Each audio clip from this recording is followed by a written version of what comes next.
Welcome to Indiana Diecast Racing and the continuing Round 1 action of the Westfield 500. We're quickly coming to the end of the first round, as only groups 8 and 9 remain to be run. Cole Custer's XJ220 and Jenny Vinnie's Porsche 911 remain on the bubble. If today's second place finisher earns more than 7 points, defending champion Cole Custer will be eliminated. Nathan DeZoniers is back with his fourth and final entry, the Escort Rally. The Escort has very consistent lap times and as a veteran of the track is the clear favorite to win Group 8.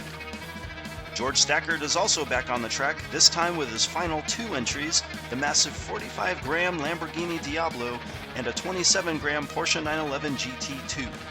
It'll be interesting to see if the little Porsche can keep up with the Lambo.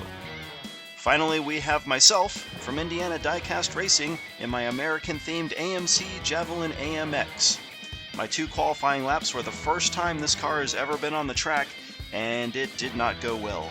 Hopefully my pit crew was able to figure out how to keep me off my roof. Nathan's Escort and George's Diablo will lead the group out. Nathan jumps out front and they're all bouncing off the walls. George spins. Nathan takes an easy win on lap 1, followed by Jim and each of George's cars. Coming out of turn 1, Nathan is all over the place, and for some reason George just hangs back.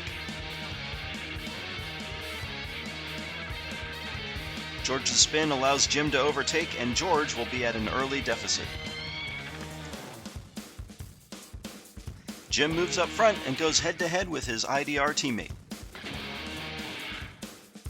Jim catches air and he's wrecked. George's Diablo plows through and Nathan hits the nitro.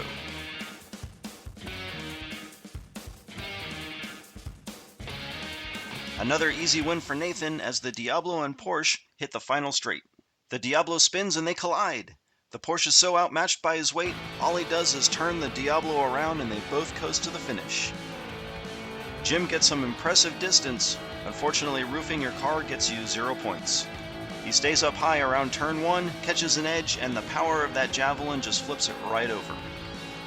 George's Diablo almost comes to a stop, and it's a stroke of luck his Porsche is right there to get him pointed up and down the track again. After a wild second lap, it's all Nathan at this point. Jim's donut slides him to the bottom, and George's Diablo reclaims the outside front row. Nathan takes a big lead while Jim and George jockey for second.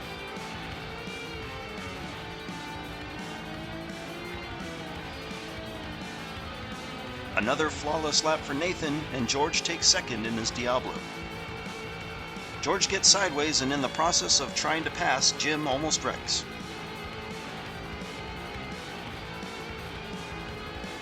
Nathan clinches first place in the group, leaving a not-so-close fight for second. This one is all George to win or lose with his Diablo. This time Jim follows Nathan around turn 1 and they're close. The Diablo spins. Jim's got no answer for Nathan's Escort and Nathan caps off a perfect first round. The Diablo finally crosses and it looks like the Porsche has stalled in turn 2. Jim's best chance to pass Nathan was in Diagon Alley, but doesn't have the tires left to get it done. While that was probably the closest Nathan came to not winning a lap, sadly it won't be enough for the Javelin as Jim comes up just short of George's score of 10. As has happened too many times on this track, a wreck on lap 1 can be enough to make or break a car's performance. Nathan and George join 11 other victors in round 2, and sadly we have to say goodbye to Cole Custer and his bright orange Jaguar. George's score put 7 second-place finishers ahead of Cole, mathematically eliminating him. So we're not even out of the first round, and we will have a new track champion. This has been Jim D for Indiana Diecast Racing. Be sure to check in next time for the final round 1 group of the Westfield 500.